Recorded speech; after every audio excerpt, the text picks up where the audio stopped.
খানিকের জন্য মনে হয়েছিল আমিও ঢাকা বিশ্ববিদ্যালয়ে চলে গেছি। শিশুটির পিতা যেন শিশুটিকে বলছে, হাত উঁচু করে রাখো, দুর্নীতি দমন করতে হবে, বাংলাদেশের ছাত্রদের অধিকার ফিরে আনতেই হবে।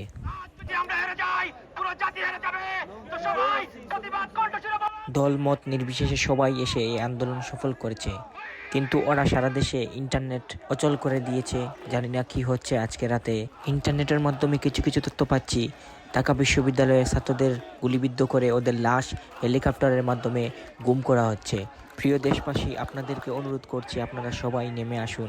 আবারও 1971-এর মতন যার যা কিছু আছে সব কিছু নিয়ে মাঠে নেমে আবার একটি যুদ্ধ করুন আর বাংলাদেশকে ফিরে আনুন।